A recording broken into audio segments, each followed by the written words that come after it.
Bismillahirrahmanirrahim. Assalamualaikum warahmatullahi wabarakatuh. Yang terhormat Kapten Bustamin MTMR selaku ketua di seminar kali ini, dan Ibu Nur Aida SPD MTMR yang juga merupakan pembimbing saya. Yang terhormat Kapten Bruce Rumangkang MSI selaku penguji di seminar kali ini, dan Kapten Dr. Andes Arliza Jamaan MR selaku penguji kedua kami. Raditu billahi rabbah wa bil islami dina wa bi Muhammadin sallallahu alaihi wasallam nabiyya wa rasulah. Syukur kepada Allah Subhanahu wa taala, salawat kepada Nabi Muhammad sallallahu alaihi wasallam. Sebelumnya, mohon izin memperkenalkan diri. Nama saya Muhammad Sodikin, nomor induk Taruna 1941188. Baiklah, saya akan mempresentasikan proposal saya dengan judul Efektivitas Pelaksanaan Manajemen Keselamatan di Kapal.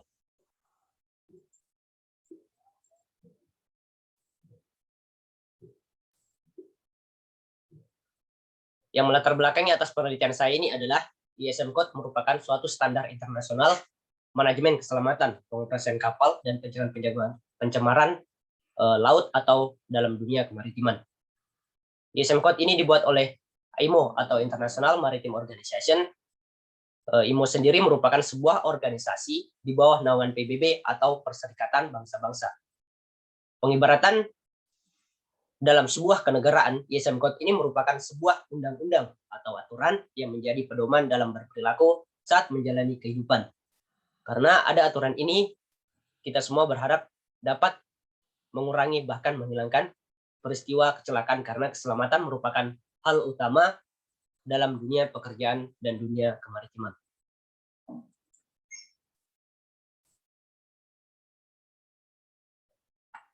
Selanjutnya, untuk mengetahui lebih dalam lagi apa sajakah yang menjadi faktor-faktor hambatan dalam suatu pelaksanaan manajemen keselamatan dan bagaimana upaya yang sebaiknya dilakukan untuk meningkatkan ke taraf yang lebih baik lagi, merupakan permasalahan yang saya angkat dalam penelitian ini. Selanjutnya, yang menjadi batasan masalah dalam penelitian saya ini adalah ruang lingkup dari unsur elemen sistem manajemen keselamatan atau SMK.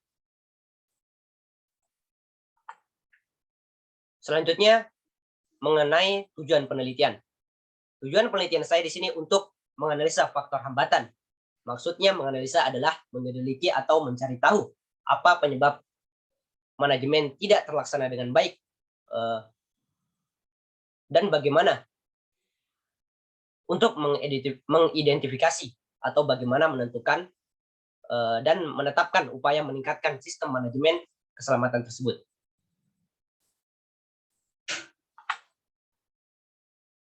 Dengan adanya penelitian ini, saya harapkan dapat bermanfaat bagi orang lain dalam menerapkan dan kemudian disiplin dasar kewaspadaan dalam memperoleh suatu pelaksanaan yang benar dan memenuhi target manajemen keselamatan sesuai aturan yang ada, yaitu International Safety Management Code.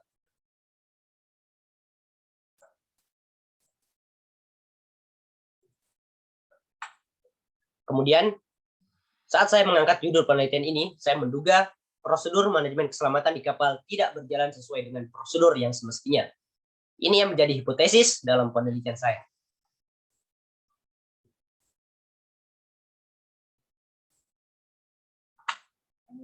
Pembahasan selanjutnya adalah mengenai tinjauan pustaka. Efektivitas adalah tingkat keberhasilan yang dihasilkan orang atau suatu organisasi dengan cara tertentu sesuai tujuan yang akan dicapai. Maksudnya dari keefektivitasan suatu kegiatan adalah dengan bagaimana kegiatan mendapatkan output atau pengeluaran sesuai pelaksanaan pada pedoman yang menjadi suatu standarisasi pelaksanaan kegiatan yang dilakukan.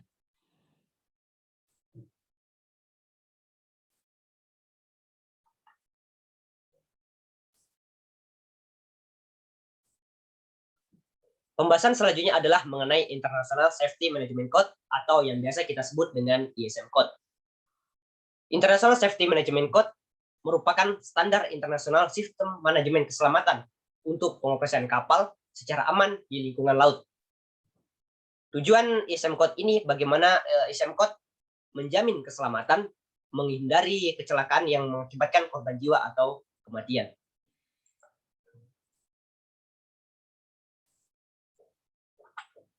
Pembahasan yang selanjutnya yaitu tentang elemen-elemen SM Code. Elemen ini dikeluarkan oleh IMO, maksudnya adalah untuk menstandarkan pelaksanaan manajemen keselamatan untuk pengoperasian kapal yang aman.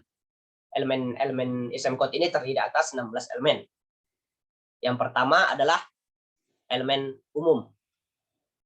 Elemen satu ini membahas pendahuluan yang menjelaskan tujuan, sasaran, dan sasarannya menjamin manajemen keselamatan supaya pengoperasian kapal selamat dengan aman. Yang selanjutnya adalah elemen kedua. Di dalam elemen kedua ini membahas mengenai suatu kebijakan keselamatan dan perlindungan lingkungan laut. Kebijakan yang dimaksud adalah menjamin keselamatan kapal di laut dan mencegah kematian. Lalu elemen ketiga. Di dalam elemen 3 ini membahas mengenai tanggung jawab dan kewenangan suatu perusahaan. Di dalam elemen 3 ini terdapat wewenang dan tanggung jawab antar semua karyawan. Kemudian yang keempat adalah elemen keempat, designated person atau orang yang ditunjuk sebagai penghubung antara pimpinan perusahaan dan kapal. Maksudnya wewenang perusahaan memantau operasi kapal dalam keselamatan. Kemudian elemen kelima menyangkut sebuah tanggung jawab dan kewenangan seorang nahkoda di atas kapal.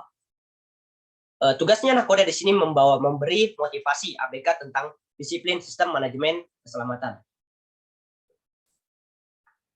Kemudian yang keenam adalah mengenai sumber daya dan personal.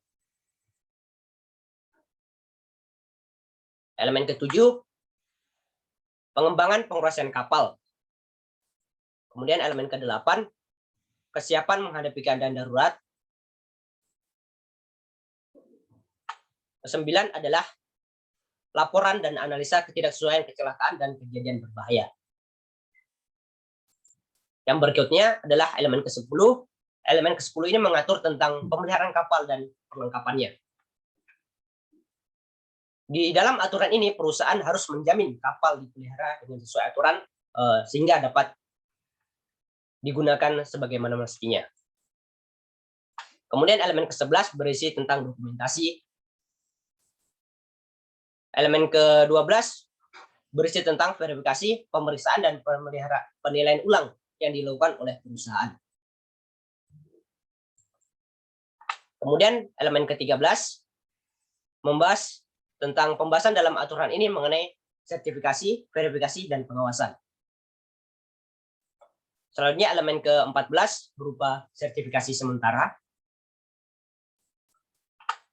Elemen ke-15 tentang verifikasi.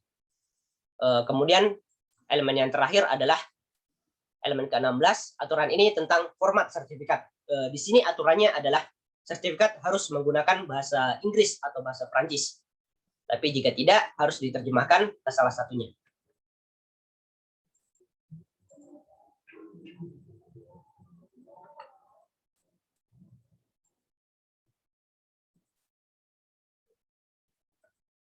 Pembahasan berikutnya adalah tentang accident report. Ini adalah contoh kecelakaan kapal yang terjadi di Indonesia pada tahun 2019 yang saya peroleh dari KNKT.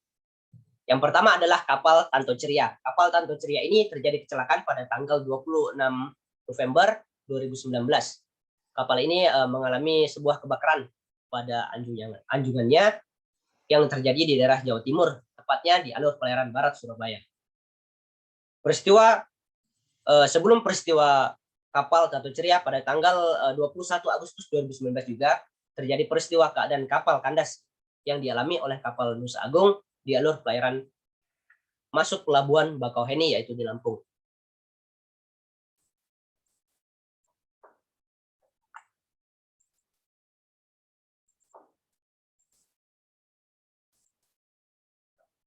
Pembahasan selanjutnya mengenai metode penelitian yang saya angkat dalam penelitian ini. Untuk menganalisa data, teknik analisa data yang saya gunakan ada dua, yaitu menganalisis dan membuat kesimpulan. Yang pertama adalah analisis. Saya lakukan ini untuk memperoleh informasi masalah yang timbul dari data manajemen keselamatan. Setelah saya menganalisis, akan saya bandingkan antara survei lapangan yang saya lakukan dengan membandingkan teori yang telah saya gunakan. Sehingga nantinya akan saya buat kesimpulan dan membuat pembahasan perihal manajemen keselamatan.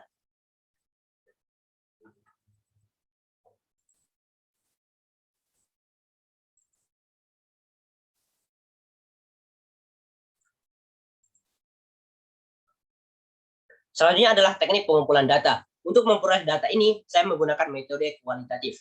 Pada dasarnya, dalam mendapatkan data kualitatif ini sudah terangkap dalam data primer dan data sekunder. Yang mana data primer ini adalah data yang saya peroleh nantinya dari lapangan. Saya akan lakukan pengecekan langsung dan akan saya lakukan sebuah kegiatan wawancara atau sebuah kegiatan tanya jawab dengan narasumber atau orang-orang yang menjadi sampel dalam penelitian ini. Kemudian yang kedua adalah data sekunder atau data pendukung dan pelengkap. Data sekunder ini akan saya cari nantinya di tempat lain, misalnya perpustakaan kampus atau yang dibuat perusahaan maupun kapal, tentunya yang menyangkut sistem manajemen keselamatan. Terima kasih, itulah tadi sedikit penyampaian mengenai proposal saya. Saya ucapkan banyak terima kasih. Wabillahi taufiq wal hidayah. Wassalamualaikum warahmatullahi wabarakatuh.